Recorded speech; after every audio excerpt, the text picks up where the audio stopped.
Guterres recently declaring that the start of a clean energy era. What does this announcement mean for Africa specifically? Okay, I mean, that's a great question. Like historically, renewables were more expensive than fossil fuels, but now the tables have turned, the renewables are cheaper, so cost isn't the issue now. The issue is more, can we institute bold policy that is enabling? Now, to give you some context, let's take it in the context of Botswana. Yeah. I think what people need and what investors need, more importantly, is clarity in policy. Yeah. So trying to set firm national targets for renewable energy sends the right signals to investors. Second, we need better financial frameworks. So we need to incentivize renewables. So for instance, you would need concessional loans, you would need some guarantees. So this allows you to de-risk so that investors and private capital is pooled in, is crowded in. And finally, I think this transition is also an opportunity to create jobs. As you know, the youth unemployment rate is almost close to 40%. So how do we ensure that when we do make this shift, we provide the right training, we ensure that the capacity is built for locals, and we ensure that as we shift, as we make this transition, there are jobs available for locals to engage in this sector. Most definitely. Now, I understand that this shift is mostly African countries should, take this shift. Why shifting to cheaper solar and offshore wind is such a critical opportunity for not only Botswana, but the whole continent? Right, absolutely. I think, you have ample sunlight here, for example, in Botswana, right? You have a lot of space. You can easily ensure that you have several solar farms. But I think as I was saying earlier, where the issue lies in that you are able to signal that there are clear sort of policy for people and investors to come in. The other thing is, I think countries like Botswana can also move up the value chain. They can start working in areas where you're not just buying solar panels, but you're actually making your own solar panels. You're maintaining them. You're ensuring that, the rural areas, which are maybe not provided by the grid at the moment, right? You ensure that they get the solar. So you're reaching out to far communities. And I think that's a huge challenge in Africa at the moment, because you're relying on old infrastructure at the moment. And here's an opportunity for you to shift and to ensure that energy is provided at a much cheaper rate, and also to places where it's unavailable at the moment. Right. You partly answered the question that I was about to ask you. You talk about the value chain within this whole industry. How can Africa leverage in its vast renewable resources? You're talking about manufacturing our own solar panels and maintaining them, and even selling to other countries. How can we leverage on this to boost industrial growth and job creation? You earlier on mentioned the issue of job creation, right training and capacitating those within these jobs. Right. I think, on the one hand, there is an upfront cost to this, right? You need the materials, you need the infrastructure upfront, and for that, institutions like the UN, like the World Bank, we can help you sort of unlock resources. There's also an issue of technology transfer, right? So I think institutions like the UN are working with governments across Africa to unlock resources, to provide the right technical advice, to ensure that the plans are in place. So I think the planning aspect is very important. In terms of growth, I think the way that you have to do this is it needs to be an inclusive policy. So for instance, if you are investing in renewables, you need to make sure that those renewables are being used in climate resilient ways, that they're weatherproof, for instance. They are able to are being used in systems that are used for adaptation, for example, so for irrigation purposes. And there you create a host of jobs, right? Because you're now in the agriculture sector using solar for irrigation. So the maintenance, the upkeep of this, and also ensuring that you're working with your regional partners or neighboring countries to ensure who has the best advantage in the various components in this value chain, right? So we need to figure that out essentially.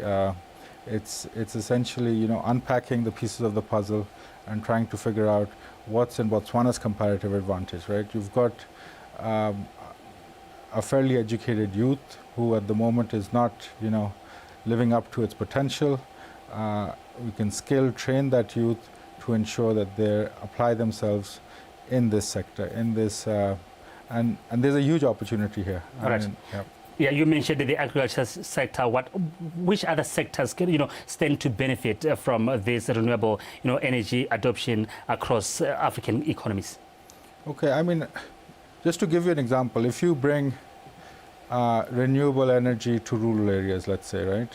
Now you're using that energy in schools, in clinics, right? And it's in factories in a reliable way. If you're able to store the energy, provide that energy to schools, so now you're automatically creating or you're sowing the seeds for future growth, right? Because if it's going to schools, if schools have energy, if hospitals have energy, you're creating a healthier environment, you're also creating a more skilled environment, and then you're ensuring that these children or the people living in those rural areas and far-off areas now are able to contribute to the economy. Previously, they weren't contributing to the economy, right? So you're in a sense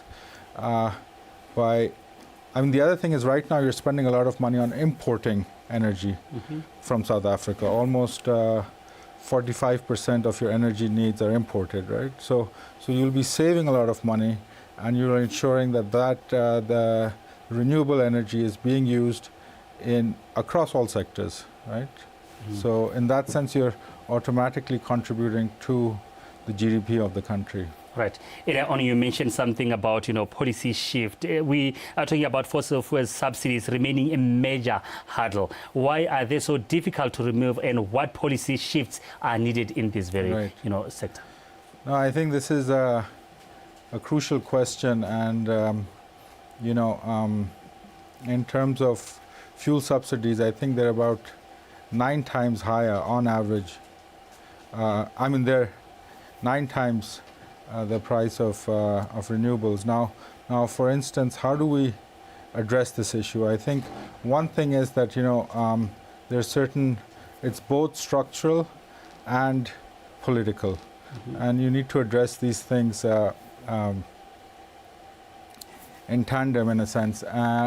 So, for instance, there are fossil fuel lobbies which are quite strong and quite embedded in planning and also in the budgeting process of countries, right?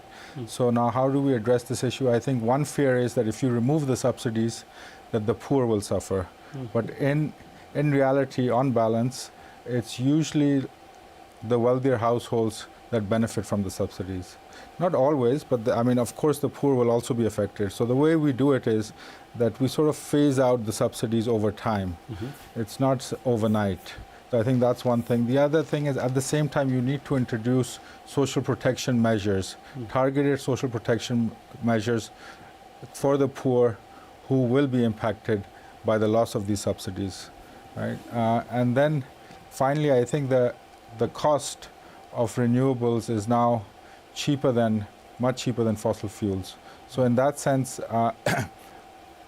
by sort of phasing out the subsidies, introducing a equitable sort of renewable policy, which is clear for investors, for the private sector and so on, you're automatically introducing incentives as well at the same time for adoption, for quick adoption. So I think it's something that you need to do over time. There are vested interests, it's political, but I think it's not impossible to do. And Most definitely. It's yeah. not impossible. It's not a one-day event. It's Right. something that needs to be done Over time. over time. Now, how can this energy transition help Africa tackle energy poverty while also strengthening climate resilience? Africa is hard hit by climate change. Right. So as I was saying earlier, you bring in renewables in sectors which are are instituting adaptation policies. Yeah. Right. So for example, agriculture, disaster risk reduction aspects. So the energy being used in those areas, right, needs to be renewable, right. So that's one thing. The other thing is the actual infrastructure needs to be climate resilient, weatherproof, right. Maintenance needs to be fairly simple. Like you can't make it too complicated. And we have the technology where all these boxes are ticked off. So if you are using, renewable energies in agriculture, irrigation, and so on, right, you're automatically making that sector more resilient, right? So I think we need to look at our adaptation plans, the climate adaptation plans, see what sort of energy they're using right now, what are the sources of energy, and how do we sort of shift to renewables in those sectors. Disaster risk reduction is another area where you can adopt a renewable strategy for energy use. All right. Now we've got 2 minutes to wrap up this conversation. Sure. But as we wrap up, what role will the United Nations, where you come from, and the Office of the Resident Coordinator play in helping countries bridge technology and infrastructure gap, because they are still? Right. So I think, we have every year there's a COP, and these issues are tabled there. And I don't want to sort of put the cart before the horse here, but this is a negotiating process. Our role in country, though, is to offer technical advice, is to work with the government across sectors, not just with the Ministry of Environment, but across sectors, to ensure that that everyone understands the benefits of this important transition, this opportunity. And I think at the end of the day, it's about how you plan and how the UN can support your planning, the budgeting process, and sort of unlock resources and technology transfer. So that it's making Botswana, it's to signal to investors, to the outside world, that Botswana is open for business, it has an energy plan, it has clear targets, and please invest here in this area. All right. Yeah. And thank you so much, Mr. Khilji. We have to end the conversation here. Thank you so much for your insights. Thank you very much. All right. And that's how we come to the end of this conversation. Remember, I had in studio with me an economist, Office of the Resident Coordinator, United Nations, to give us insights on the issue of the statement made by the United Nations Secretary-General Antonio Guterres, shifting to renewable energy. I'm coming right back with the 5 o'clock bulletin.